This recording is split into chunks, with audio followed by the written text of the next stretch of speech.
Muy buenas tardes a todos. Un gusto tenerles en esta nueva oportunidad donde vamos a introducir un tema muy significativo, importante, que el maestre doctor Serge Reinaud de la Ferrier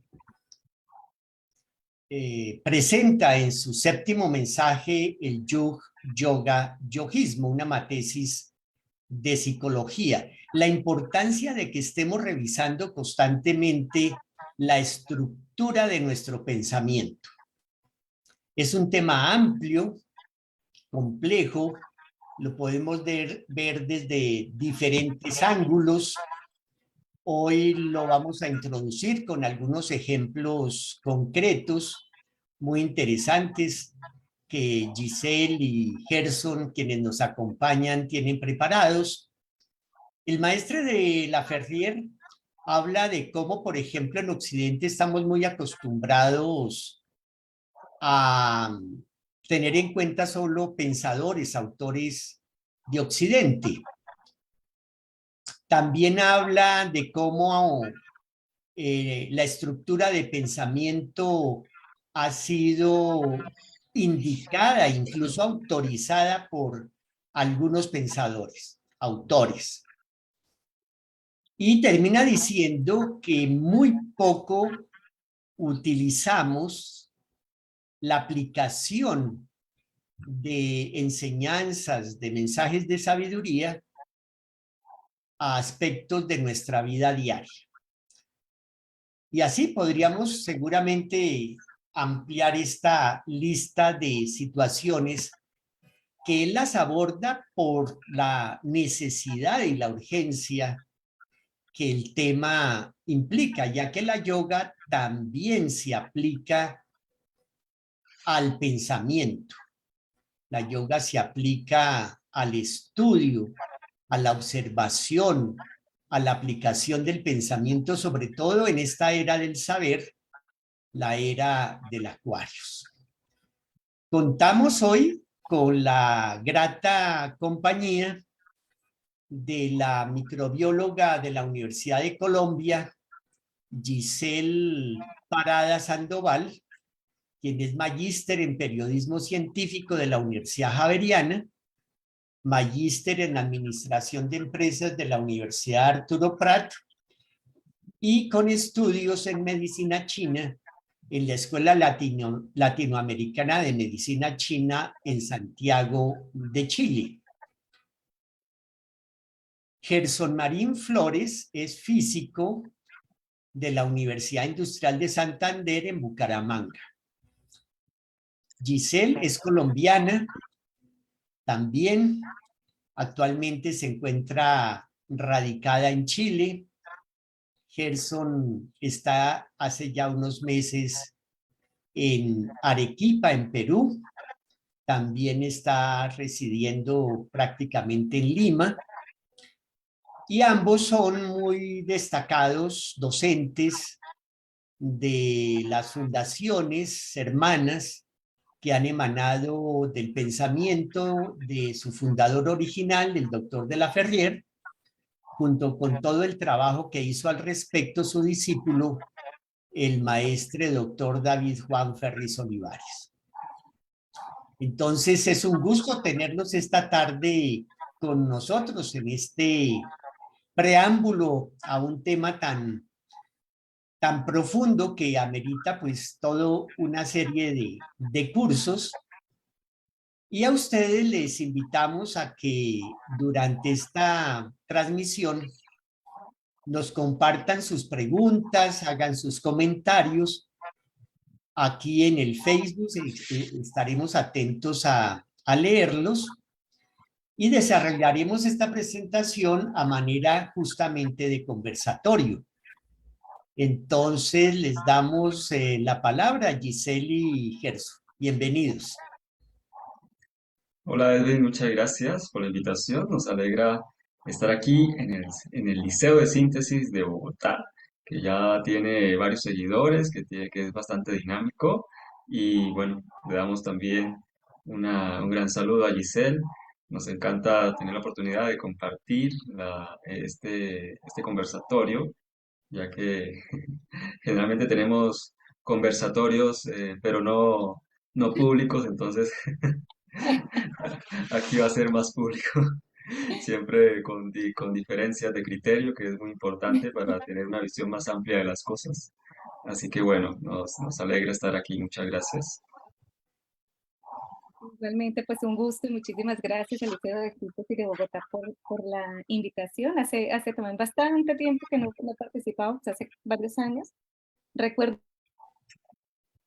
liceos de síntesis cuando eran los tiempos de pandemia. En esos tiempos estuvimos participando bastante en este liceo, ¿no?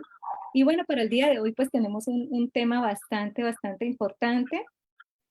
Pocas veces nos centramos o nos hacemos una pausa y decimos, bueno, ¿qué es el pensamiento, no?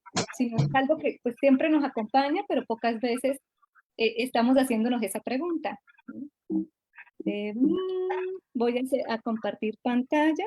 No sé si estarán viendo en este momento. Entró y se fue. Ya. Ok. Espérate un momentito. Vamos a compartir pantalla.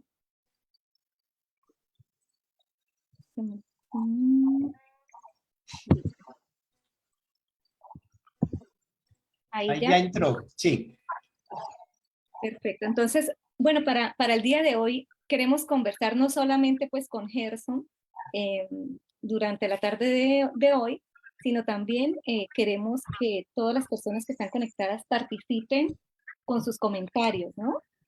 Para hacer un poco más interactivo esta charla, este conversatorio. Así que vamos a iniciar con esta escultura de Thomas Leroy. Entonces, antes de describirla un poco, quisiera escuchar qué piensan al ver esa escultura. Bueno, es una escultura bastante curiosa, ¿no? En primer lugar, por la manera como que representa en un tamaño muy pequeño el cuerpo respecto a una época muy cerebral y no ha dado tanto peso al cerebro, aunque es dentro de lo que vamos a ver, una cosa es el pensamiento y otra cosa es el cerebro, una cosa es la mente, otra cosa es el cerebro, aun cuando estén relacionados, pero sí hemos caído en una sobrevaloración del cerebro y por eso pues ha surgido lo que llamamos el cerebrocentrismo, ¿sí? Donde hablamos de neuromarketing, neuroeducación, neuroética, neurosociología, neuropolítica, neuroeconomía, neurofilosofía y de neurofisiología, y en sí tenemos cualquier cosa donde ya prácticamente para nosotros casi que validar si algo es verdadero tenemos que remitirnos a la ciencia del cerebro. Entonces, ¿qué pasa? Que se le da mucha importancia al cerebro, pero en realidad lo que es la mente, lo que es el pensamiento, está realmente caído, ¿sí? O sea, no estamos, pienso yo al ver esa escultura, en nuestra capacidad como tal, como seres humanos, a nivel cerebral, mental, está realmente caída, no la estamos aprovechando, no estamos eh, dándole ese peso, esa fuerza que nos haría sentir más vivos. Por el contrario, tenemos un desarrollo inadecuado del cerebro y nos hace sentir más bien agotados. Entonces, esa es mi apreciación. No, con todos los neuros que mencionaste, sentí llenándole esa cabecita, esa pobre escultura. Y dije, no, antes la tiene arriba, o sea, era para que estuviera más tirada en el piso, ¿no? Con todos los neuros. Ujú. Sí. Y Edwin, ¿qué piensas al verlo? Bueno, muchas cosas. Siento y pienso, ¿no? Uno piensa con el sentimiento y siente con el pensamiento. Bueno, muy interesante la expresión creativa y la interpretación de este artista belga. Los belgas, bueno, se han destacado mucho por su arte. Y bueno, de primera mano me llama la atención que ya como decía Gerson, además esa cabeza necesita de un apoyo, lo cual ya puede dar una serie de indicaciones porque esta figura que representa al ser humano no está erguida, no tiene como autonomía, depende de estar recargada en algo o en alguien o en algunos. Y eso me preocupa mucho porque si conocemos un poco más de la vida, del pensamiento del artista, podríamos entender un poco mejor lo que él quiere expresar, porque si bien lo que decía Gerson, estamos hablando mucho del cerebro, de nuestras queridísimas neuronas, no le dedicamos suficiente tiempo a aprender a pensar. Nuestro pensamiento está muy condicionado. Estaba yo mirando que la estructura del pensamiento podrá tener que ver también con los condicionamientos que le damos a nuestra manera de pensar y no le dedicamos suficiente atención a aprender a pensar. Ese es mi... Hay muchas otras cosas que comentar, pero por tiempo y por no Y en tomar la palabra todo el tiempo, entonces dejemos hasta acá. No, en realidad esto nos lleva, es increíble como una escultura que es una síntesis justo de un pensamiento de un artista, nos lleva también a tantas conjeturas, ¿no? Y a tantas conclusiones, y a cada uno de nosotros nos lleva a una diferente también.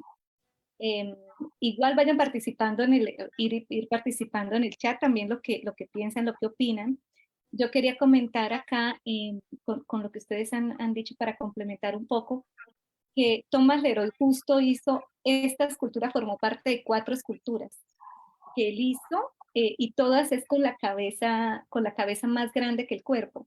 Y justo a él le inspiró a hacerlas, porque tenía y estaba como obligado a presentar un trabajo y estaba tan agobiado que él hizo como una representación del mismo agobio, del mismo agobio propio, y le salieron estas esculturas, ¿no? Y no llegó a pensar pues los simbólicos que podían llegar a ser, ¿no? Yo cuando la vi, también uno piensa pues en todo el pasado, o sea, todo lo que acumula o lo que ha estado acumulando el ser humano a través del tiempo, ¿no? Cada vez que va caminando, o sea, son miles de años que lleva el ser humano en el planeta, y está todo ese nivel de conocimiento, pero si no tiene esa capacidad de estructurar, esa capacidad de ordenar su pensamiento, también va siendo algo acumulado sin ser aprovechado lo suficiente, ¿no? Entonces el ser humano, los seres humanos tenemos una historia que vamos caminando y vamos acumulando una cantidad de vivencias, de experiencias, de conocimientos, que también por ello es importante saberlo estructurar, para poder hacerlo más valioso, ¿no? Y también pensaba un poco cuando lo vi, yo decía cuántas veces todos nosotros, inclusive también todos nosotros nos hemos sentido tan abrumados, ¿no? Como tan abrumados con tantas cosas, que a veces uno siente que la cabeza pesa más que cualquier otra parte de nuestro cuerpo.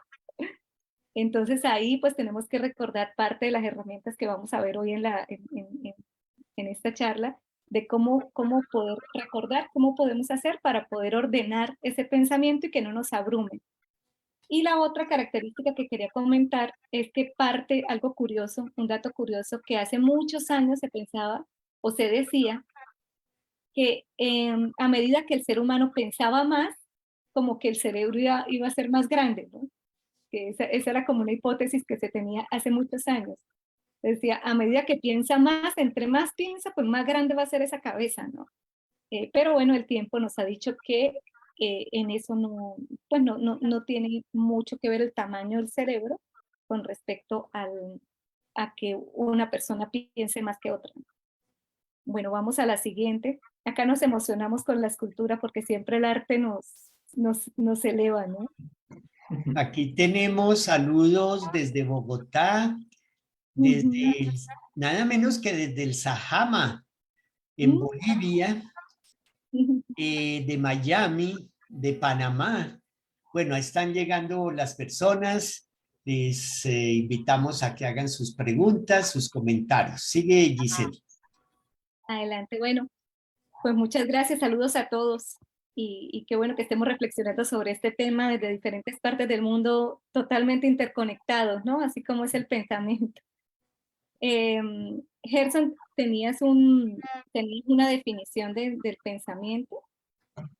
Sí, a mí me llama mucho la atención la manera como Ginás define el pensamiento. Él dice que el pensamiento es la interiorización del pensamiento.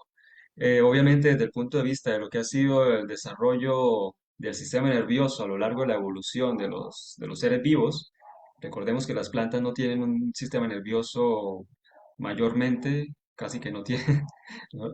Sin embargo, pues hay algunos estudios que tratan de hacer como una representación, pero cuando surge un sistema nervioso centralizado, cuando surge el cerebro, cuando el sistema nervioso tiene la función de interactuar con el movimiento, la función de la neurona está en relación con el movimiento.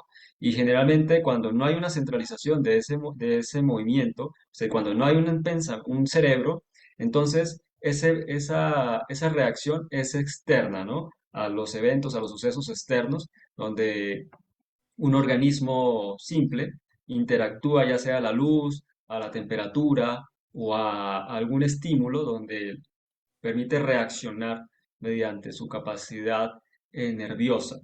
Es una reacción obviamente no compleja, es una reacción simple.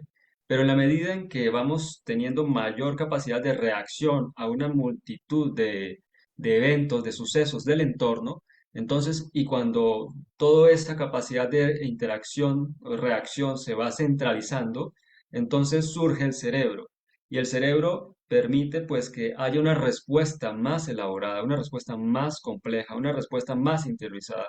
Y entonces, para que se dé esa respuesta, se necesita que haya una interiorización del movimiento. O sea, todas esas reacciones que se fueron aprendiendo de forma simple se van volviendo algo mucho más complejo, de tal manera que todo ese movimiento se va interiorizando para que después, pues, nosotros a nivel interno podamos predecir, podamos de alguna manera pensar qué puede pasar si hago esto, qué puede pasar si hago aquello, la capacidad predictiva que tiene nuestro sistema nervioso que necesitan un jugador de tenis, por ejemplo, para poder darle a una bola con la raqueta, necesita tener, su sistema nervioso necesita tener una capacidad predictiva, porque si la persona se pone a pensar, sí mucho, entonces no le pega la bola en el momento en que debe. Entonces, todo es una serie de cosas donde se va interiorizando el movimiento. Y por supuesto, llega un momento en que necesitamos aprender a exteriorizar el movimiento, ¿sí? Donde ya viene a través del lenguaje, y del comportamiento, de las acciones. Entonces, bueno, eso sería lo que quería comentar. Algo muy interesante que acabó de decir Gerson es que el pensamiento es movimiento, ¿no? Que cuando pensamos en el pensamiento como ese movimiento, es algo que no está estático. La misma palabra, nuestros tonos, son movimientos, son vibracionales, ¿no? Y el pensamiento no es estático, se mueve a través de las eras, se mueve a través de cada cosa que hacemos. Y el ser humano está en permanente y en constante, y debe estarlo en permanente y en constante movimiento. Por ello es importante pues estructurarlo, ¿no? Porque es un permanente. Bueno, acá tenemos los tipos de pensamiento. Entonces, en los tipos de pensamiento, esto es uno de las clasificaciones. Hay muchas formas de clasificar el pensamiento. Em, y acá encontramos en que, bueno, uno puede ser el crítico, que es el científico, otro que es un pensamiento más libre, que es el filosófico, puede ser el religioso también, y otro pensamiento creativo o artístico. que ya lo veíamos inclusive en la escultura anterior, ¿no? Es una síntesis, es un pensamiento en síntesis, una obra que da como resultado a un pensamiento de un artista que le tomó un tiempo para poder crearla, ¿no? Bueno, ahora vamos a entrar en cómo se forma ese pensamiento individual, cómo se forma el pensamiento individual. Sí, a mí me parece que hay muchos elementos, ¿no? Por un lado, hay pensamientos que se derivan de los sentidos, ¿sí? Es decir, la sensación de frío genera cierto tipo de pensamientos, igual que la sensación de caliente. Nomás, por ejemplo, si sentimos que comienza a hacer frío, comienza a llover, entonces ya de una vez surge el pensamiento que de donde requerimos, por ejemplo, una taza de chocolatito caliente, con pancito, con quesito, y entonces ya armamos, invitamos, no sé, a otra persona, y entonces ya nos ponemos a conversar y todo ello. O sea, un pensamiento que genera como una reunión y un alimentarnos de algo, eh, surge de una sensación, ¿sí? Por supuesto, tiene que ver con la cultura, desde luego que sí. Tiene que ver con la cultura donde hemos crecido, porque no todas partes van a querer tomar chocolatito caliente. En otras partes van a querer tomar api, en otras van a tener cañihuaco, y en otras partes van a querer tomar otra cosa. Pero de alguna forma hay como esa forma en la cual los sentidos nos generan pensamientos. También las emociones las emociones nos generan pensamientos, ¿sí? Y también los ideales nos generan pensamientos.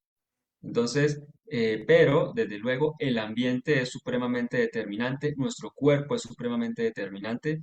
Una persona que es alta no piensa igual que una persona que es delgada, perdón, que es bajita, una persona que es gordita no piensa igual que una persona que es delgada, una persona que tiene problemas para caminar no piensa igual que una persona que es atlética, ¿sí? Entonces, nuestro cuerpo es supremamente determinante, el ambiente es supremamente determinante, eh, la forma de ser de cada cultura, cuando uno tiene la oportunidad de viajar, pues uno se sorprende de ciertas cosas. Entonces, bueno, ahí hay muchos elementos. Y algo yo pienso yo que para cada uno de nosotros, acá dice usted, pero cada uno de nosotros y también quienes estén conectados, podríamos hacernos la pregunta, ¿no? ¿Quién soy eh, como resultado? Porque somos el resultado en sí del pensamiento expresado en estas tres áreas, ¿no? ¿Qué nos ha condicionado? Ahorita que Gerson decía el chocolatito, me imaginé chocolate con café y pan, perdón, chocolate con el pan mojado, que es muy de Colombia, eh, pero sí, está lápiz, está otras cosas, ¿no? Entonces el pensamiento es cultural también. em, y cada uno de nosotros está formado de las experiencias, de nuestra crianza, de cómo en nuestra casa nos dieron cierta identidad también, identidad de nuestros padres, qué cultura heredada también estamos trayendo a nivel social, y ello pues fue moldeando también nuestro cuerpo, ¿no? Fue moldeando también nuestros hábitos de vida que constituyen al final quiénes somos. Entonces, bueno, vamos a desglosar un poquitito estas palabras porque pensamos que es importante que las podamos profundizar un poco. Entonces, bueno, hablando del espíritu, el espíritu no nos vamos a adentrar tanto en él, pero es el potencial que cada uno trae y tenemos que ver cómo lo podemos potenciar para poder intercambiarlo socialmente, que es la idea pues a la que venimos a este mundo, ¿no?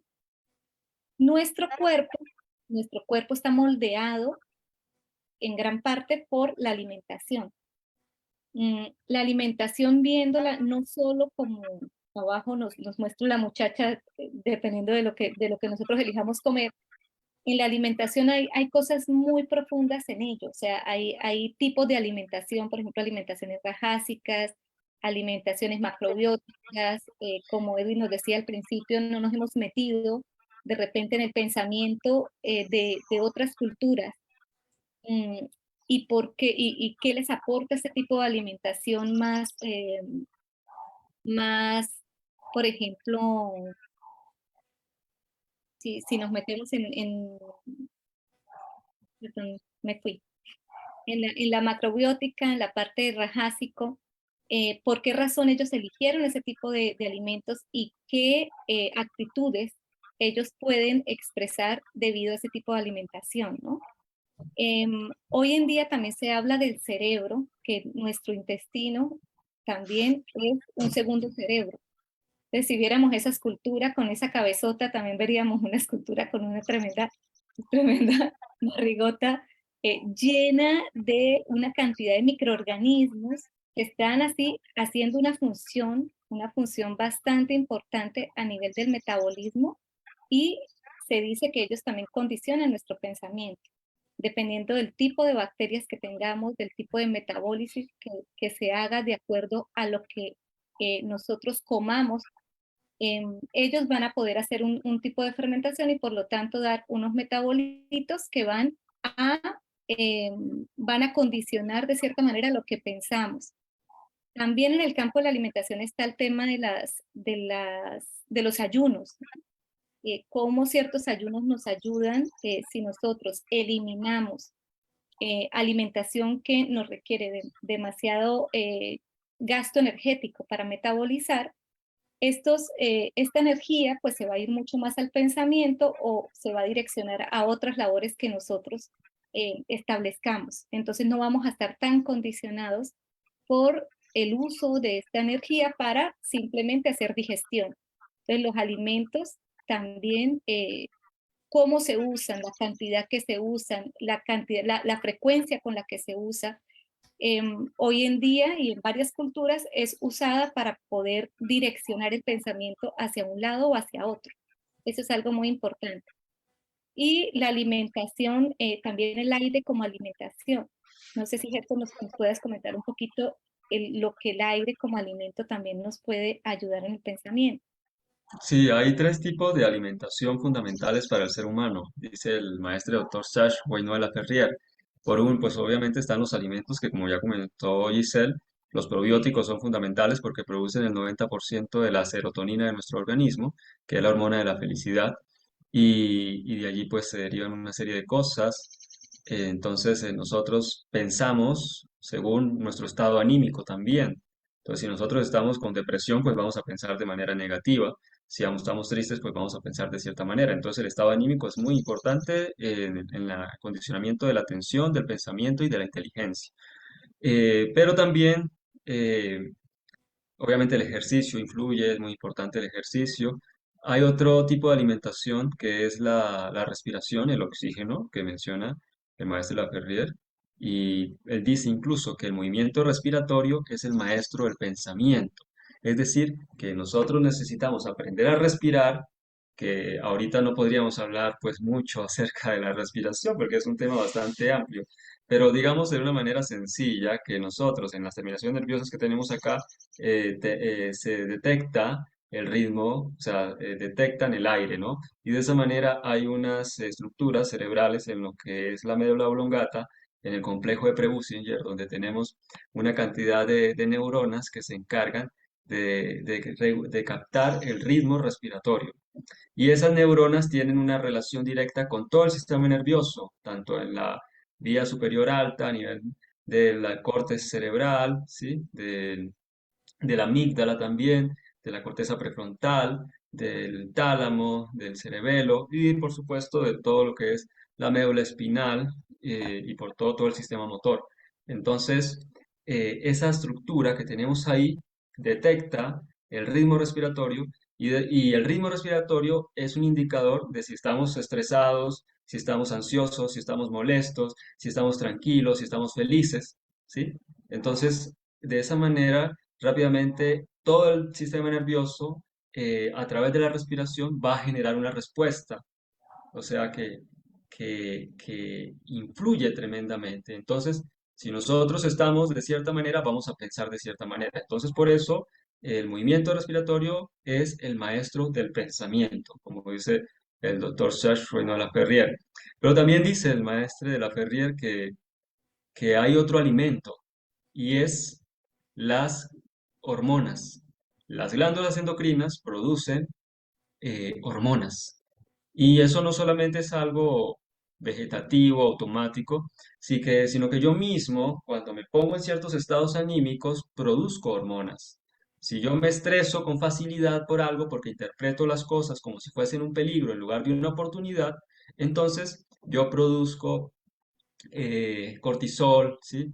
Produzco dopamina también, adrenalina, y por lo tanto, pero sobre todo el cortisol, me va a generar o sea, esas hormonas que se producen están en la sangre, y al estar en la sangre nos generan ciertos estados mentales. Entonces, eso influye, es como una forma de alimentación. La forma como uno interpreta la vida, como interpreta la realidad, como interpreta las cosas, es también una forma de alimentación. Y por eso interpretar las cosas de cierta manera no es un trabajo tan sencillo, es muy difícil.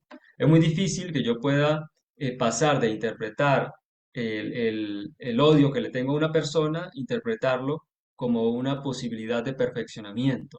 Dejar de yo ver a la otra persona como un enemigo, como una persona que es malvada, que es peligrosa, y entonces pues pasar a verla como una persona que es un ser humano cualquiera que tiene aciertos y desaciertos, que tiene cosas positivas y cosas negativas.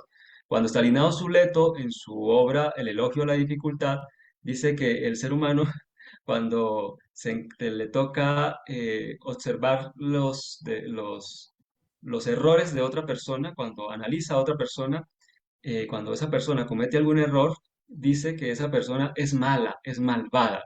Pero cuando es mi caso, cuando soy yo el que comete un error, pues cometí un error, pues no quería hacerlo, lo siento, ¿sí?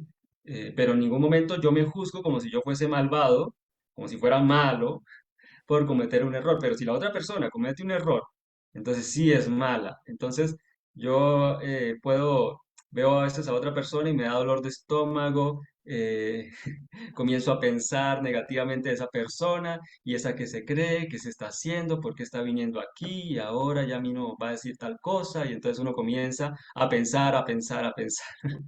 Y eso genera pues una serie de hormonas que se están en nuestra sangre y nos afectan pues nuestra salud física, emocional y mental. Entonces, bueno, ello quería decir. Gracias. Sí, bueno, sí, lo que comenta de la alimentación, cómo nos condiciona, ¿no? Y nosotros, bueno, nacemos en medio de un tipo de alimentación en nuestro hogar. También a nivel país tenemos una alimentación y también cuando viajamos adquirimos otra alimentación. Entonces, por lo general también nuestra microbiota está en constante cambio, en constante, segrega permanentemente diferentes tipos de, mm, pues de enzimas que nos ayudan inclusive a pensar diferente, ¿no? Y por ello también tenemos que estar como muy atentos de qué forma nos alimentamos, de qué manera lo hacemos, para poder orientar de mejor manera este tipo pues, de alimentación y tener en cuenta lo que Gerson nos hablaba. A nivel de la respiración, yo quería comentar también que justo es una herramienta de los artistas, ¿no? Inclusive un artista si quiere llorar es por medio de la alimentación, de la respiración, perdón, que provoca el llanto. O también inclusive la risa lo hace por medio de la respiración. Entonces totalmente la respiración o los ritmos, la frecuencia, la intensidad hace y provoca movimientos y estados de ánimo completamente diferentes. Ahorita más adelantito cuando hablemos de la parte de medicina china vamos a hablar específicamente del pulmón que da una de esas características, ¿no? A nivel anímica. Entonces volviendo al tema de espíritu más cuerpo, ya vimos todo lo que puede llegar a condicionar el cuerpo, el pensamiento, ¿no? Al pensamiento.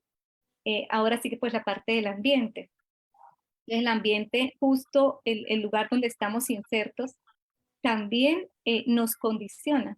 De hecho, nosotros, bueno, que somos colombianos, pero que estamos insertos en otra cultura, también tenemos que moldear muchísimo nuestra estructura y nuestra forma de pensar para poder formar parte de una comunidad. como seres humanos no solamente somos individuos, sino formamos parte de un colectivo. Y a veces siento que nos hacen ver mucho como, por eso hablábamos del pensamiento individual, que nuestro pensamiento individual se forma también por parte de una colectividad y también por parte de esa colectividad en la que estamos inmersos. Entonces, bueno, hoy les dejamos esa pregunta, esa incógnita a todos los que están conectados. eh, ¿Qué ha hecho ese ambiente en donde estamos? ¿Cómo ha modificado nuestro pensamiento? ¿Hemos dejado que moldee nuestro pensamiento? ¿Cómo nos ha aportado? Y cómo nosotros también hemos aportado a ese ambiente, porque también cada uno de nosotros tiene esa capacidad de modificar un ambiente, de cambiarlo, de elevarlo, ¿no? Y no solamente pues de estar allí y ver qué nos aporta este ambiente.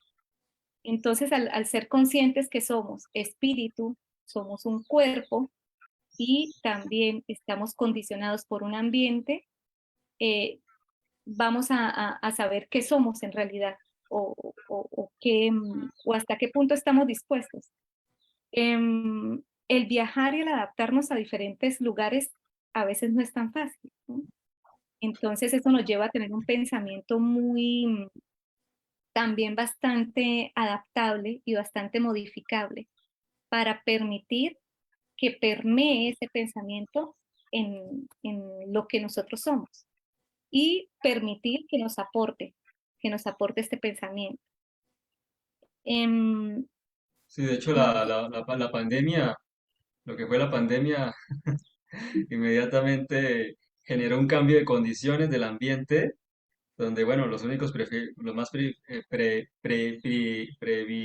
privilegiados fueron los animalitos, pero el ser humano realmente tuvo situaciones difíciles, ¿no? O sea, comenzó a tener problemas de depresión, de ansiedad, desesperación, frustración, una serie de comorbilidades asociadas también a todas estas circunstancias. Entonces, el ambiente no solamente se refiere al medio ambiente como tal, sino las personas con las que estamos rodeadas, las condiciones en las que estamos, y eso es algo que uno puede diseñar. Hoy en día el diseño de ambientes es supremamente importante, tanto en el ambiente laboral como en la casa, en la ciudad misma, que hay una serie de condiciones. Muchas veces uno no puede, digamos, manipular las variables que intervienen. Hay veces que sí, ¿sí? Entonces, pero es importante que nosotros sepamos que el ambiente, nosotros somos de acuerdo al ambiente. O sea, nosotros no somos como un ser ya completamente determinado, donde yo soy yo siempre, independientemente del lugar donde esté. Que si yo estoy en Colombia, soy igual que si estoy en Perú, que si estoy en Chile, que si estoy en mi casa, que si estoy en el trabajo, que si estoy en la calle. Generalmente no. Nosotros somos diferentes de acuerdo al ambiente en el que nos encontramos. Y hay ambientes que nos ayudan más que otros, ¿sí? Entonces es importante uno tomar conciencia del ambiente y saber ubicarse en el ambiente que más le favorece o tener la capacidad de intervenir en el ambiente, lo cual es más difícil, es mucho más difícil nosotros intervenir, modificar y transformar el ambiente. Se requiere, digamos, cierta magia. ujú, Sí, ahí interviene, bueno, primero la arquitectura de la cual tú estabas hablando, Gerson. Nosotros modificamos el ambiente gracias a la manera como construimos nuestro hábitat, pero también estaba pensando a la vez cómo modificamos nuestro ambiente con el vestido. Hoy en día hay toda una serie de tecnologías para vestirnos que o contrarrestan el demasiado calor o el demasiado frío o para la lluvia, los impermeables, pero indudablemente elegimos la ropa que nos gusta porque eso también va a influir en nuestra manera de pensar, el hecho de sentirnos bien y cómodos con un par de zapatos, con una camisa, en fin. Eso es fundamental. Claro, hay personas a veces que lo exageran, pero también eso es fundamental. El vestido que es otra manera de adaptarnos y controlar el ambiente. Ujú. Sí, algo que me trae ahorita al pensamiento, hablando del pensamiento. Bueno, en algunos viajes que hemos tenido la oportunidad de hacer, también el sentir que uno tiene que vestirse de acuerdo al ambiente, ¿no? O sea, darte la oportunidad de comprender, porque a veces desde esta parte del mundo, por ejemplo, el uso del tapado de la cabeza de la mujer, se ve como un acto de machismo o se le da mucho peso a eso, ¿no? A que es un acto machista.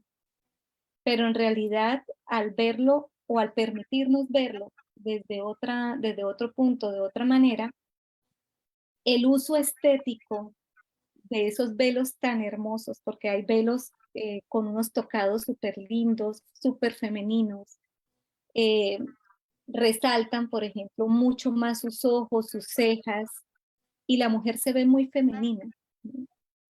Entonces, ver de repente o permitirnos verlo con otros ojos, con otro ángulo, em, al estar inmersos en ambientes en donde, porque desde acá solo vemos como una cara de la moneda, ¿no?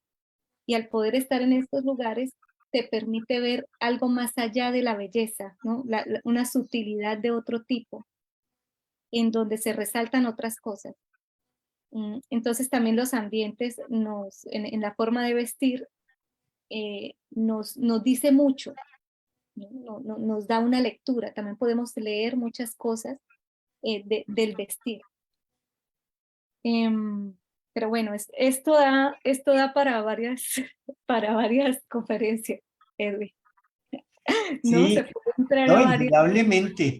Bueno, queremos resaltar los saludos desde la Florida, en los Estados Unidos. Pereira está presente en Risaralda.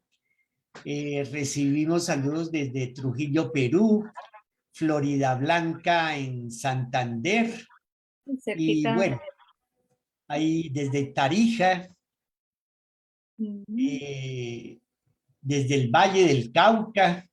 Bueno, interesante toda esta, digamos, conexión que hoy en día logramos con la aplicación del pensamiento científico a través de la tecnología. ujú. Así que desde varios ambientes culturales Sí. estamos conectados. Y bueno, pues ahora queríamos comentar un poco sobre la parte del pensamiento de las culturas antiguas, ¿no? Y queríamos hablar del tema del pensamiento chino, cómo ellos incluyen y no separan los conceptos. Em, por ejemplo, en el caso ahorita que estábamos hablando de la arquitectura, ellos tienen el Feng Shui, ¿no? En donde toman justo en cuenta la arquitectura, la distribución, la localización y los espacios. Y son muy importantes los ambientes, inclusive cómo se ponen matemáticamente dentro de un lugar, cómo se distribuye un espacio. También el uso de los aromas, que ese es otro aspecto importante en cómo nosotros podemos pues trabajar nuestros ambientes o ambientar. Y los chinos también, dentro del pensamiento chino está el Qigong, también ejercicios que hacen para el cuerpo. Y algo muy interesante en medicina es que ellos no hablan de la palabra enfermedad, sino hablan de la palabra desequilibrio. Y dicen, bueno, vamos a hacer un tratamiento para equilibrar tal órgano. Está desequilibrada tal parte, tal aspecto del cuerpo, vamos a equilibrarlo, vamos a tonificarlo. Entonces, el tipo de lenguaje también que usan es un lenguaje que podemos decir que no manifiesta directo como una enfermedad específica dada como que un nombre que le da un peso, así como esa cabeza, sino dice, no, hay un desequilibrio, hay como una posibilidad de equilibrar. Y algo muy interesante, por eso está el símbolo del yin y el yang, es la forma como su pensamiento está muy distribuido entre un equilibrio, ¿no? Siempre piensan en que el yin tiene que tener un yang y viceversa. Y los órganos en sí estudian 5 órganos específicos y justo uno es compacto y el otro es hueco. Por ejemplo, el riñón con la vejiga, ¿sí? El riñón, su pareja es la vejiga.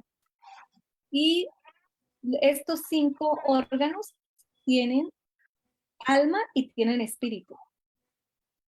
Entonces, al tener alma y al tener espíritu, también se le da una emocionalidad a cada uno de ellos. En el caso del pulmón, que era lo que comentaba, vamos a entrar en el pulmón que comentaba Gerson anteriormente, su alma, el alma del pulmón, es la inspiración.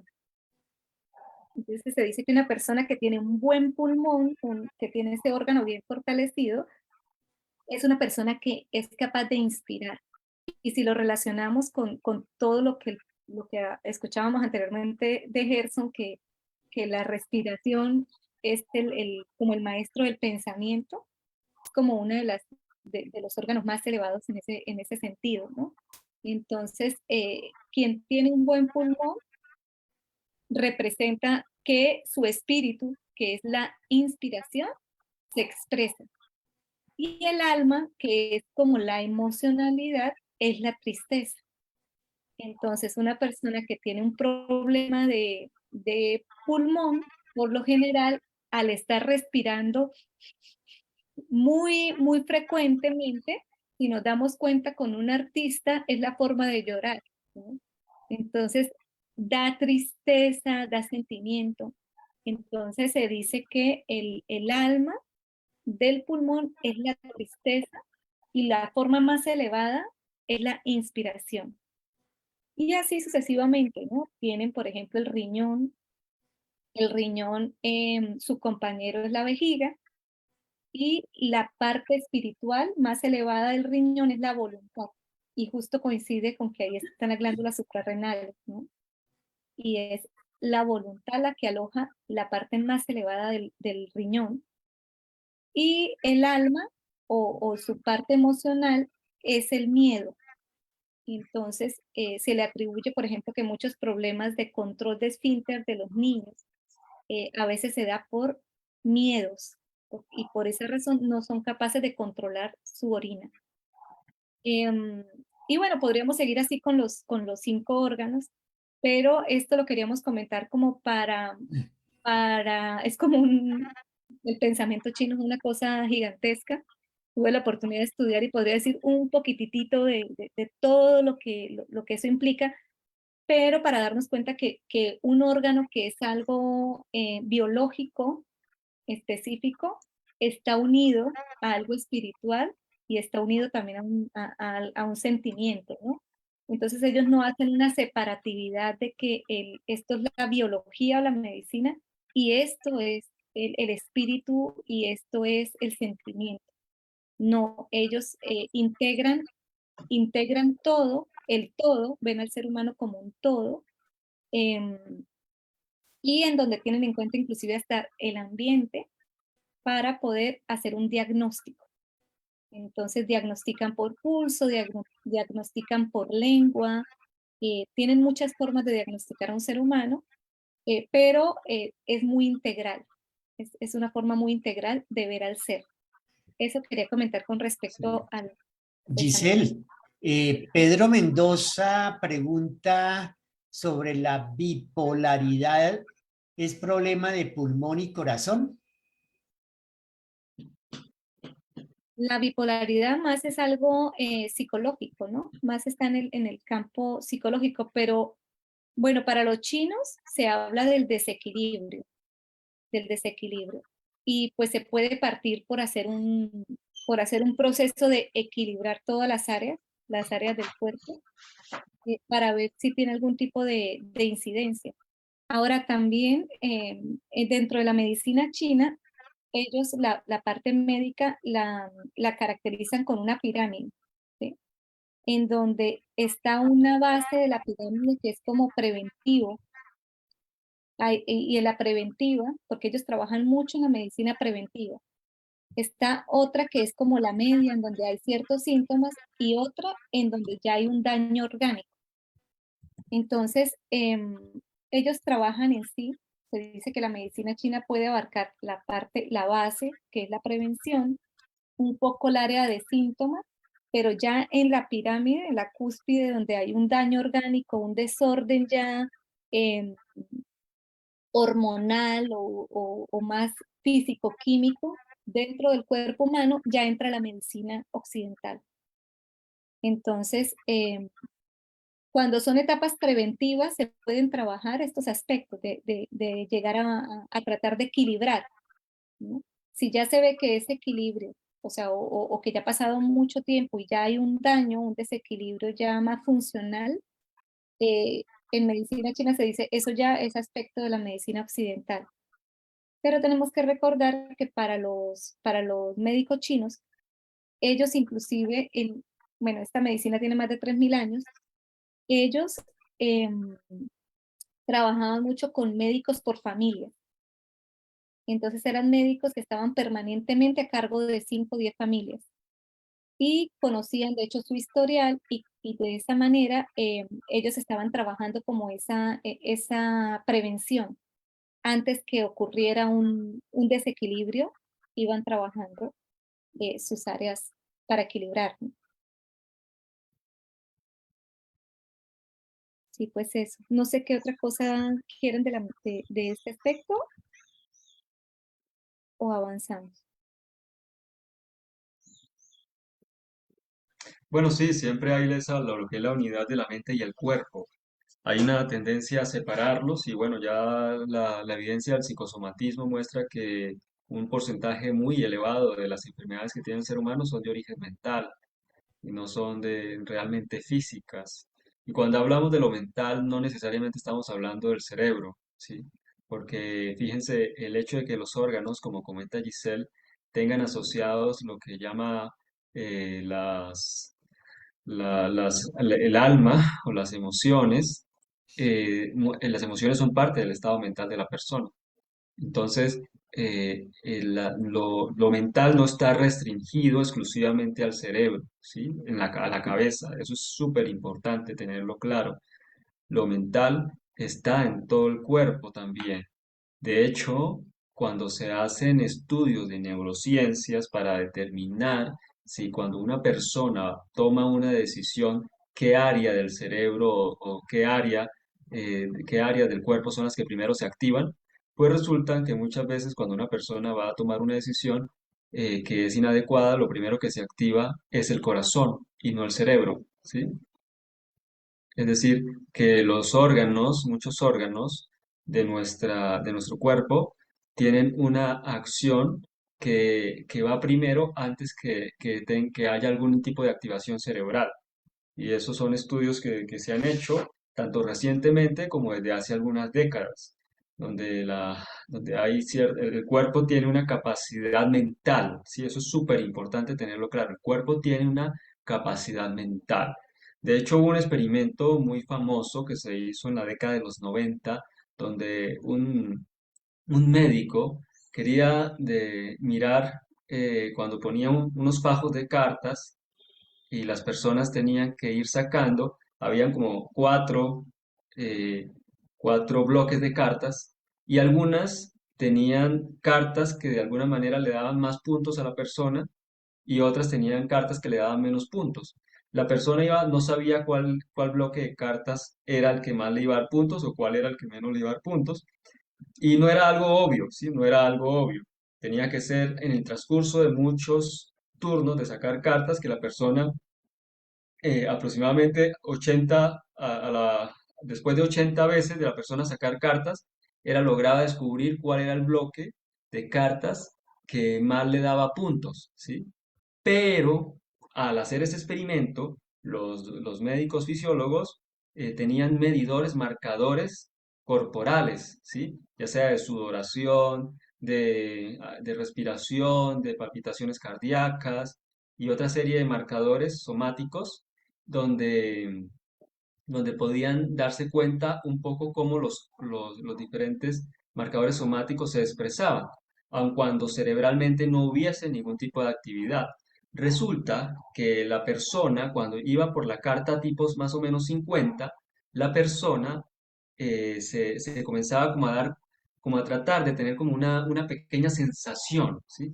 Una pequeña sensación de que como que había un bloque que más generaba ganancias, ¿sí? Pero no era recién hasta que llegaba la carta 80 cuando podría comprender perfectamente por qué era que tal bloque le generaba más ganancias. Pero resulta que los marcadores somáticos, desde cuando la persona iba en la carta 10, ya se activaban.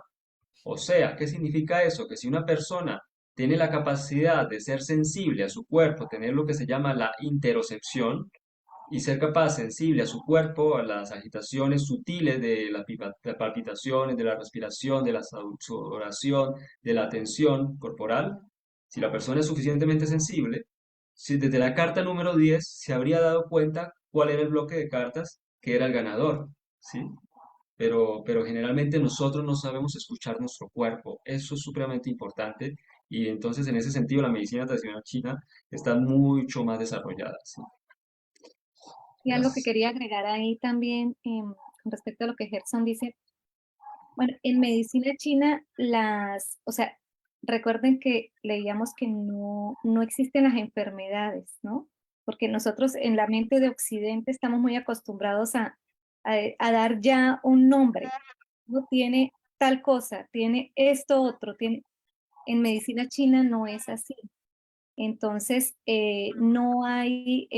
no se trabaja de esa manera. Es un poco, como es un poco más integral, se tienen que ver varios aspectos y se hablan de desarmonía de órganos.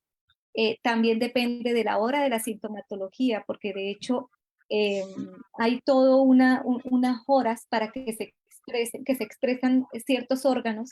O sea, está todo el calendario por horas, todas las 24 horas, cada 2 horas hay un órgano. eh, y eso tiene también unas correspondencias. Entonces es un poco más compleja la manera como se diagnostica un desequilibrio en alguien, ¿no? Lo otro también interesante que podemos hablar de la medicina china es que la medicina china, algo que a mí me asombró cuando la empecé a estudiar, que como les digo, o sea, yo por mi parte lo que hice fue un brochazo de lo que es la medicina china en general, pero esto tiene especialidades. Hay especialidades que ahí sí podríamos decir pediátricas, ginecológicas, tiene todas sus áreas de investigación independiente. Que nosotros no tengamos papers científicos en este lado del mundo y de repente pensemos que no los hay o que no hay ese tipo de estudios, no significa que no existen, ¿no? Pero la medicina china tiene sus áreas de investigación específicas, por áreas también, por lo tanto hay especialistas para cada cosa. Y una cosa es la medicina china generalizada, ¿no? Entonces, bueno, eso quería comentar con respecto a, y bueno, esto da también para más profundizas, o sea, para profundizarlo más fuerte, ¿no? Es una ciencia muy interesante. Vamos a ir ahora rápidamente con la del pensamiento de las culturas antiguas, que son principalmente las culturas de América. Algo muy interesante de las culturas de América es que, como decía Vasconcelos, eh, las culturas andinas tienen una capacidad que es una capacidad de integrar el pensamiento de otras, ¿no? No es como, no es o sea, el conocimiento que le llegue, conocimiento que va integrando, no desecha conocimientos. Se permite investigarlos y adentrarlos a su cultura también. Esto, bueno, que yo les quería comentar un poquitito así rápidamente sobre la tesis que personalmente hice en la parte de periodismo científico y fue justo cómo las culturas antiguas vivieron o narraron el COVID-19. Ahorita anteriormente Gerson nos decía, ¿no? Todos los problemas psicológicos que hubieron a nivel las depresiones, todo eso que vivió, se puede decir, la parte occidental, el pensamiento occidental con respecto al COVID. Pero resulta que, bueno, este fue un estudio que se hizo con 3 culturas, principalmente de Colombia, la huitoto, la arhuaca y una cultura del Amazonas. Y resulta que ellos, por ejemplo, una de las cosas que hicieron fue no usar la palabra COVID-19. Entonces, dentro de sus comunicados de prensa, una de las cosas que dijeron fue no mencionar la palabra COVID-19 a partir del boletín número 4, sino la palabra virus. Y esto lo hicieron ellos porque nos decía, pues me decía el arhuaco, el tata, que, que cuando uno menciona mucho algo, pues eso se expresa. Entonces decía, no lo traigas con tu pensamiento porque se va a dar. Es decir, permanentemente lo estás pensando, ahí se va a expresar eso. Entonces, eso fue algo interesante que no lo mencionaban. También ellos apelaron a historias, a mitos, a leyendas y reunían a la comunidad, la reunían para tratar pues tratar el tema, pero lo trataban más desde el punto de vista como la desarmonía que el ser humano le había causado a todo su entorno. Entonces, debido a esa desarmonía, ellos tenían que hacer como rituales para armonizar por medio de bailes, de cantos y juntando como, o sea, también todos en sí por medio del canto, que es también una forma como de oración, porque todo su pensamiento entra en un estado vibracional, deseando que se armonizara la tierra, deseando y pidiendo perdón por lo que se había hecho. Decían esto forma parte de los malos actos que el ser humano en general ha hecho y debemos nosotros, somos los responsables, como decía el Arhuaco, somos nosotros los responsables, ellos se hacen llamar los hermanos mayores, como nosotros los hermanos mayores tenemos que intermediar como con la naturaleza por nuestros hermanitos menores que no saben cómo comportarse, ¿no? Y le causan tanta daño al entorno.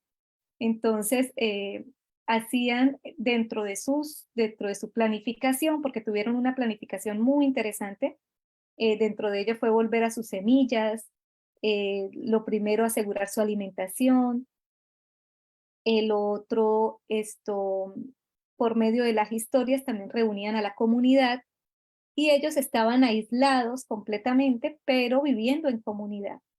Entonces, acá les quería mostrar, a ver si lo encuentro rápidamente.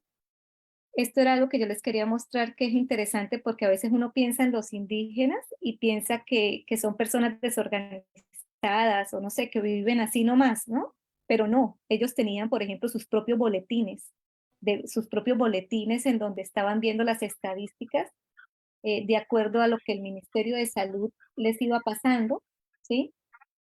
Y algo muy interesante pues a mí me llamó mucho la atención es lo que dice acá, recomendaciones de las autoridades indígenas, ¿no?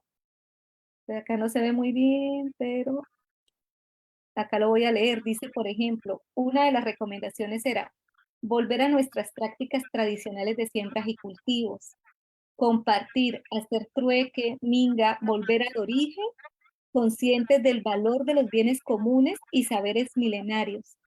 El que siembra hoy, recoge. Entonces, si uno se pone a pensar en las formas como ellos tomaron el tema el tema del COVID, fue, por ejemplo, asumiendo que había una forma occidental de llevarlo, se aislaron, pero tenían sus propias reglas como pueblos indígenas, ¿no? En donde preservaban los consejos espirituales. Acá dice recomendaciones de autoridades indígenas y muchos otros, por ejemplo, decía recomendaciones espirituales. Entonces a mí me llamó mucho la atención que fuera unida la ciencia con la parte espiritual. Y muestro a ver si acá tengo el otro que quería mostrarles. A esto, la pandemia es una oportunidad para renovar el espíritu y la relación con la madre tierra, con nuestras familias, comunidades y en general como sociedad. Entonces, eso también formaba parte de los boletines que ellos tenían, ¿no?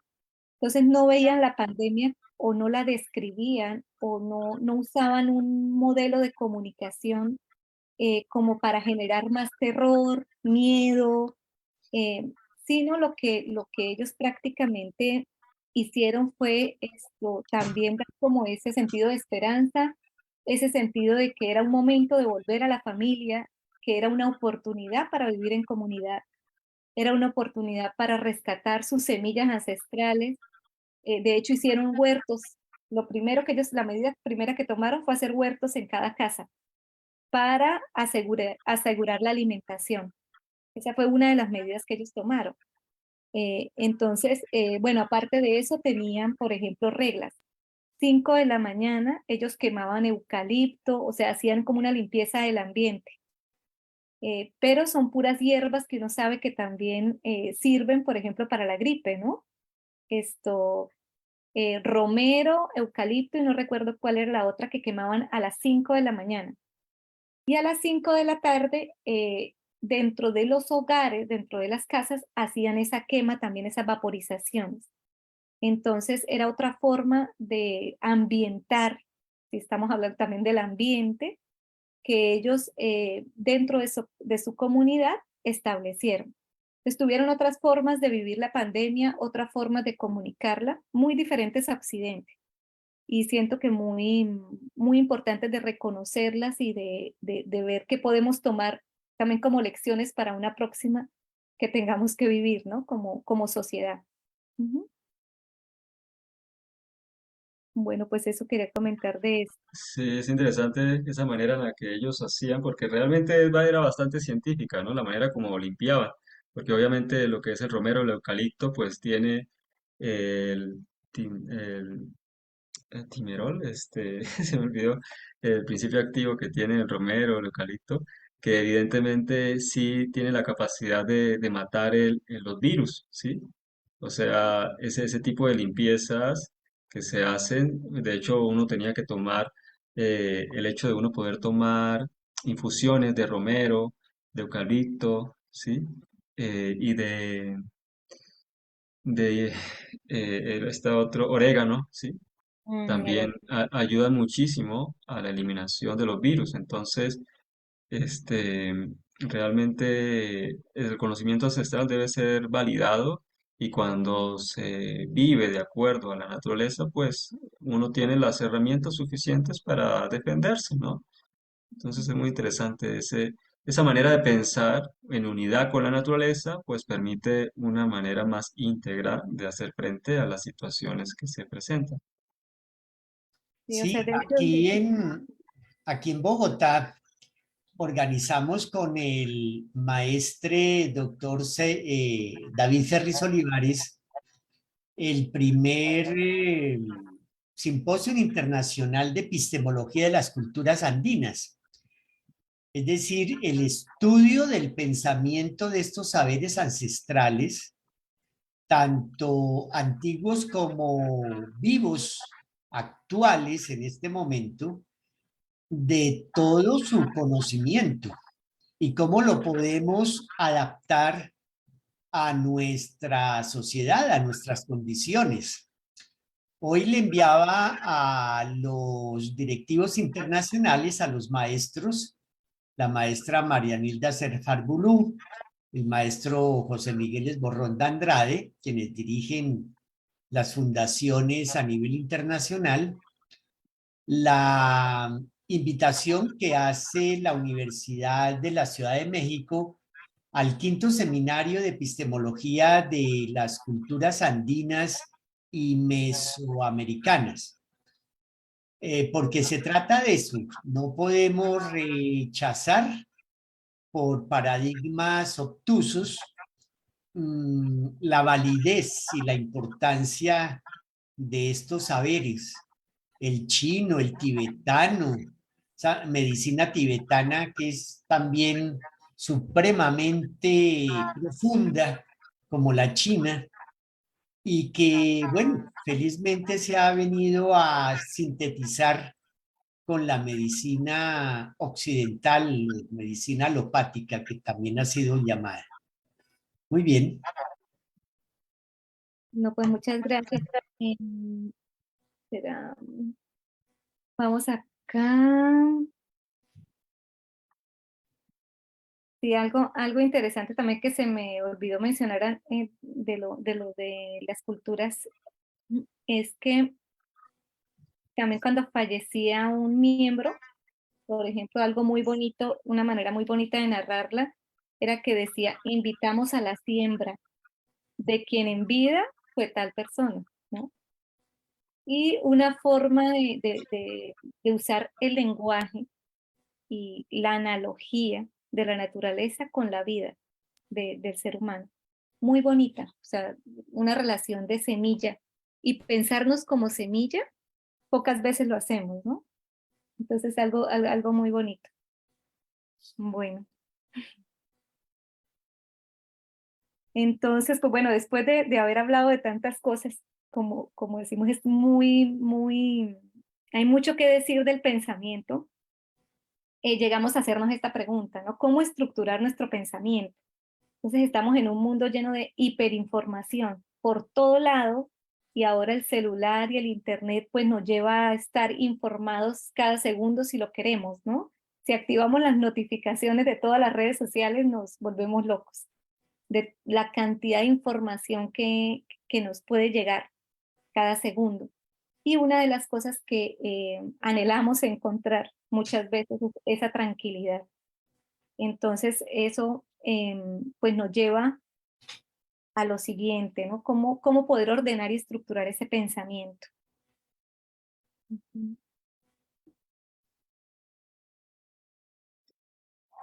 Sí, ahí es que es difícil porque muchas veces una persona quiere dejar de pensar en algo y no puede. Tiene ese famoso pensamiento recurrente donde lo habita, casi que se apodera, ¿no? Como se siente, la persona puede sentir poseída, ¿no? Por un pensamiento que todo el tiempo está ahí, dele, que dele, que dele. Entonces, dominar el pensamiento no es algo tan sencillo, es realmente bastante complejo y por eso la yoga, en especial la ñana yoga, justamente se dedica no solamente al estudio, sino al dominio del pensamiento, ¿sí? Que vamos a ver más en detalle.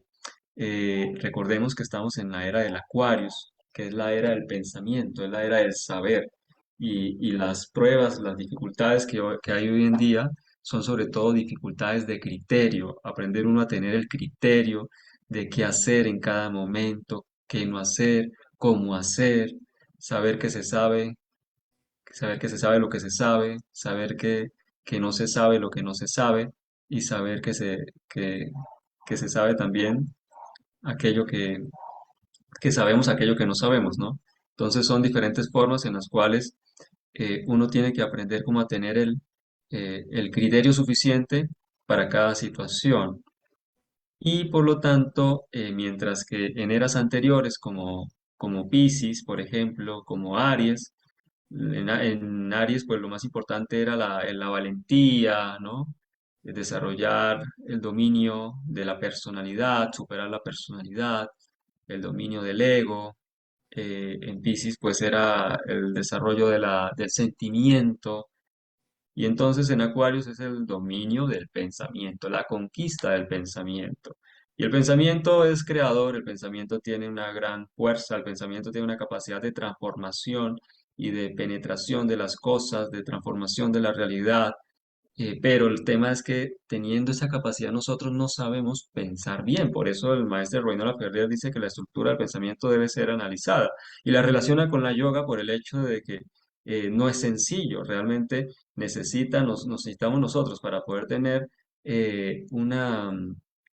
una realización del pensamiento, necesitamos de la yoga. Es indispensable. Es necesario aprender a pensar. Y entonces nosotros tenemos que estar dispuestos a cambiar no solamente nuestros hábitos, nuestras costumbres, sino tener una serie de disciplinas que nos ayuden a poder tener un dominio del pensamiento. Pensar no significa repetir lo que los demás dicen, no significa leer los titulares de los periódicos y repetir lo que dicen los titulares de los periódicos, no significa repetir lo que yo escuché, repetir lo que me dijo el médico o repetir aquello que le escuché decir a la vecina o al vecino. Entonces, ¿qué es pensar? Entonces, pensar requiere, desde luego, una documentación, una información, pero eso no es exactamente pensar. Pensar, dice el maestro Renoir Laferrière, el pensamiento es un conocimiento. El pensamiento es un conocimiento, pero con dos polaridades, una tesis y una antítesis. ¿Qué significa? Que el pensamiento requiere que tengamos eh, un conocimiento concreto de las cosas concretas, objetivas, que si yo me voy a alimentar, yo sepa los beneficios, los nutrientes que tiene ese alimento, los efectos negativos que puede tener y por lo tanto yo pueda decidir una buena alimentación, ¿cierto? De acuerdo a lo que yo necesito. Entonces necesito un conocimiento objetivo, concreto de las cosas, pero al mismo tiempo necesito un para qué. Al mismo tiempo necesito desarrollar una sensibilidad, ¿sí? Al mismo tiempo necesito desarrollar esa capacidad intuitiva. Entonces, el conocimiento, el pensamiento es un conocimiento con dos polaridades. Y nosotros necesitamos aprender a dominar esas dos polaridades. A veces nos sentimos más atraídos por una de ellas, ¿sí? Es decir, que si, por ejemplo, una persona tiene una enfermedad, algunas personas que tienen una enfermedad se concentran en investigar sobre esa enfermedad, lo cual es muy positivo, y investigan acerca de su enfermedad. Si la persona, por ejemplo, tiene diabetes, entonces comienza a investigar todos los alimentos que pueden subirle la glicemia. Comienza a investigar si comer a tales horas le sube la glicemia. Y entonces ya comienza a ordenar su alimentación. Si poner sentados en ciertos estados anímicos le sube la glicemia. Entonces la persona comienza a investigar, investigar, investigar una serie de cosas y se puede quedar en el terreno del conocimiento objetivo, lo cual es muy importante, ayuda muchísimo. Pero también cuando una persona, hay personas que se quedan más en el pensamiento filosófico, ¿no? En el pensamiento religioso, en el pensamiento místico, y entonces se puede enfermar de diabetes y entonces puede pensar, algunas personas podrían pensar, ay, pero ¿por qué me pasa esto a mí? Si yo me porto bien, yo he sido un buen papá, yo he sido una buena persona, ¿por qué me pasa esto a mí? La, la vida es injusta. O podría una persona perfectamente decir, bueno, esto me pasa a mí porque yo necesito aprender a, a ser una persona más amable, por ejemplo. Yo necesito aprender a no ser una persona así como agresiva, neurótica, porque otra persona puede decir, es que yo necesito aprender para poder formar mejor a mis hijos, ¿no? Entonces esto me pasa a mí para yo poder dedicarle más tiempo a mi familia. Entonces ahí estaríamos en una rama más filosófica, ¿no? Es el para qué de las cosas. Pero se necesitan las dos. Necesitamos las dos. Y una persona, a veces, y muchas veces la persona ni siquiera profundiza ninguna de las dos, ¿no? A veces simplemente se enferma y busca una pastilla para tratar de ver cómo se defiende de su problema de salud y no ahonda ni realmente en los factores objetivos, científicos, concretos, y tampoco ahonda en el para qué de las cosas. Entonces, por lo tanto, no estamos desarrollando nuestro pensamiento, aun cuando tengamos cualquier cantidad de situaciones que estemos viviendo y tengamos que estar resolviendo problemas, situaciones, una y la otra, en realidad no es que estemos dominando el pensamiento, desarrollando nuestras facultades mentales al máximo como sí podríamos hacerlo a través de la yoga y en particular de la jnana yoga. Y en ese sentido la meditación es fundamental porque la meditación es un ejercicio del pensamiento. Nos diferenciamos nosotros en el Centro Cultural de Yoga Ñanacanda de lo que es la meditación que se conoce más a nivel comercial y que más que una meditación es una relajación.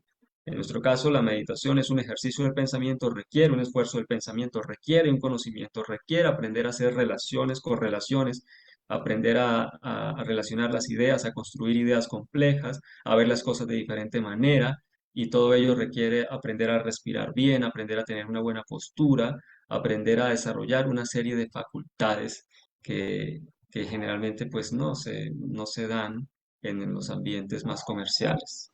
Entonces, eso quería de mi parte comentar. Gracias. Sí, algo muy interesante también que nos deja el maestre Reynola Ferrier es el ubicarnos como seres de la era.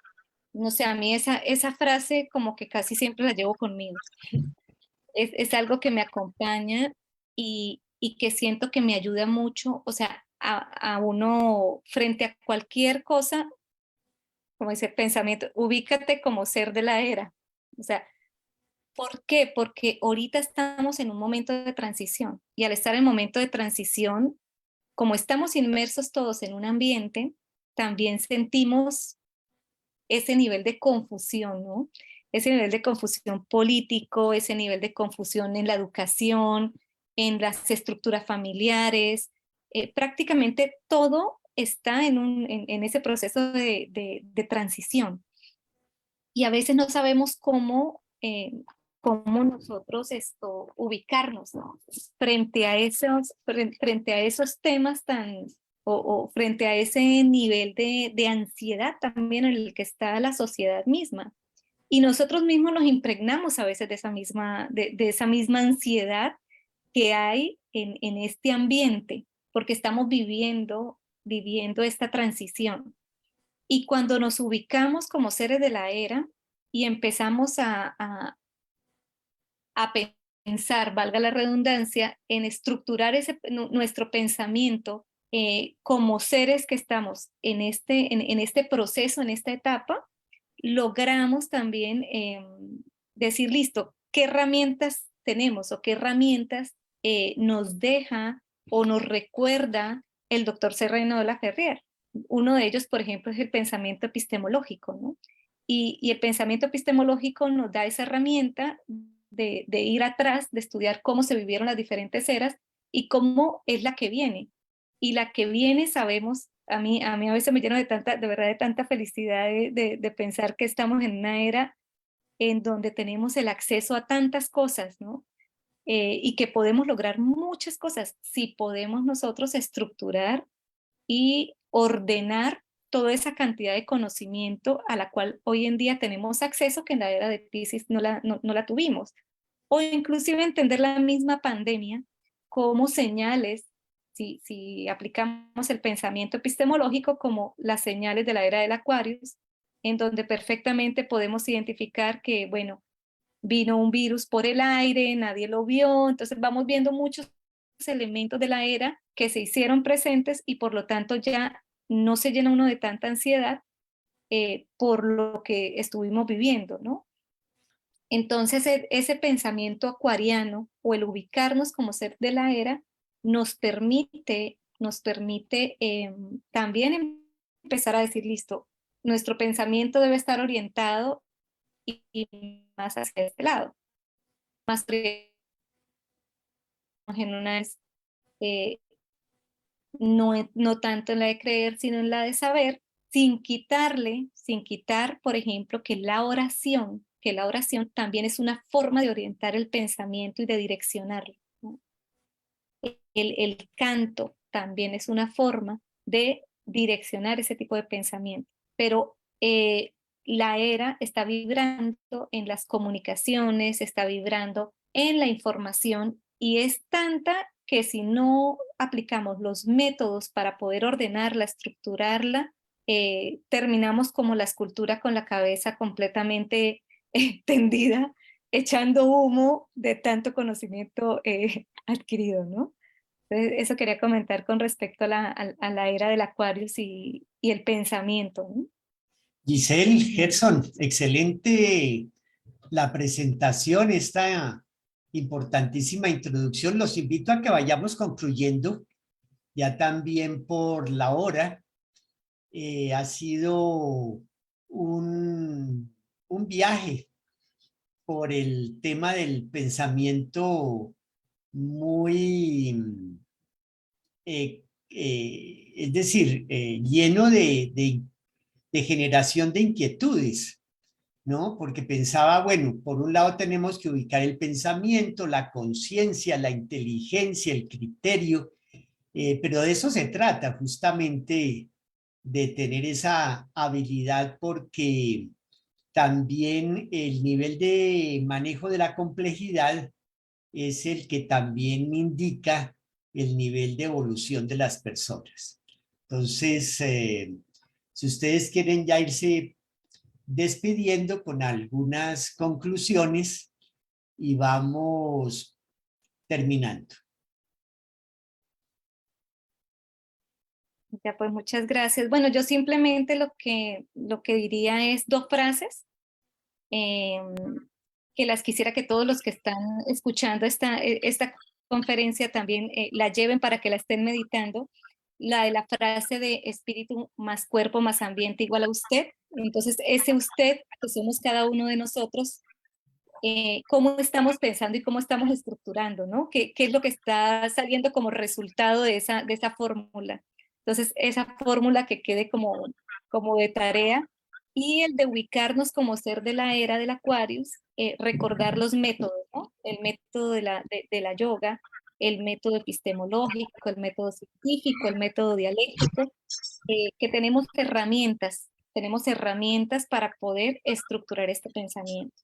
Y bueno, agradecerle al Liceo de Síntesis de Bogotá, a Edwin y a Gerson, que esta sea la primera de muchas. Así que bueno, tema da para muchas otras cosas más, ¿no? Para profundizar más.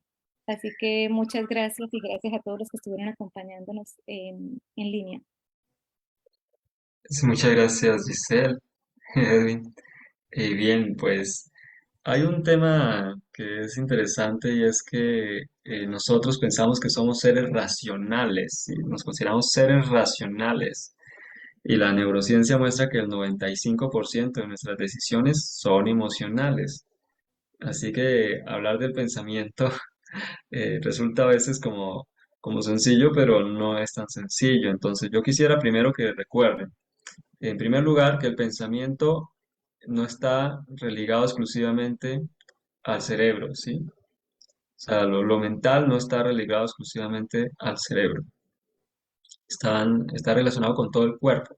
Por lo tanto, es importante aprender a cuidar todo nuestro cuerpo. La asepsia física, sí, es muy importante. Tener un cuerpo limpio, ¿sí? Tener un ambiente ordenado, un ambiente limpio, es supremamente importante.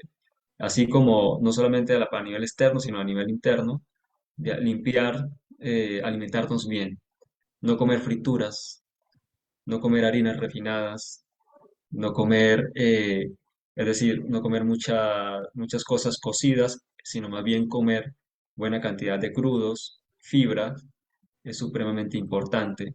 Pero también la manera como nosotros, los estados anímicos, debemos aprender a gestionar nuestras emociones para, bueno, cuidar la postura corporal, cuidar de tener una buena eh, actividad física. Todos esos detalles que parecen que no tienen que ver con el pensamiento, tienen que ver con el pensamiento. Y por otro lado, tener la disciplina de la respiración. Aprender a respirar es supremamente importante. Aprender a respirar, la respiración tiene muchos elementos.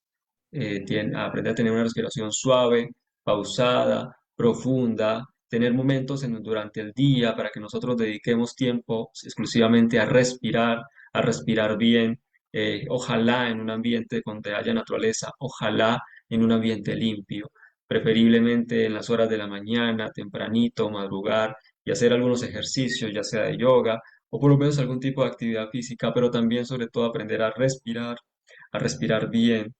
Eso es supremamente importante para nosotros a lo largo del día poder tener un buen estado mental y sobre todo evitar la pereza mental, ¿sí? Evitar la pereza mental.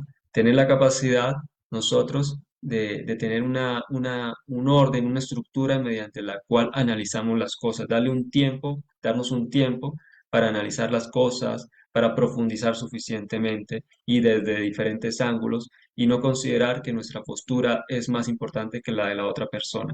Eso es supremamente importante para nosotros enriquecer nuestra manera de pensar y de percibir. Muchas gracias. Muchísimas gracias a Giselle, a Gerson, unos aportes muy enriquecedores para todos. Esperamos que hayamos tomado nota, igual esta presentación queda grabada por si quieren repasarla o invitar a sus familiares y compañeros a que la miren, a que asistan a ella. Y agradecerles también a todos ustedes los que nos han acompañado con sus saludos de diferentes ciudades, países de aquí de Latinoamérica.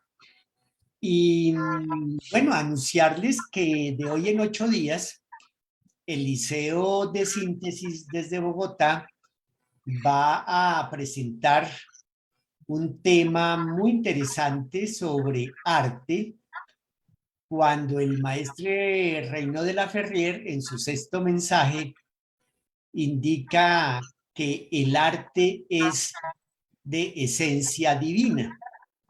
Entonces vamos a ver con un arqueólogo y antropólogo cómo puede ser el arte de esencia divina. Ya oportunamente les estaremos enviando las invitaciones por el grupo de difusión que tenemos del Liceo de Síntesis y también por el Facebook, por Instagram, por algunas de las redes sociales. Muchísimas gracias y les deseamos muy buen futuro con la aplicación de estas importantes y fundamentales prácticas para que podamos organizar nuestra vida a través del pensamiento de la mejor manera posible. Que estén muy bien. Hasta luego, que tengan feliz noche.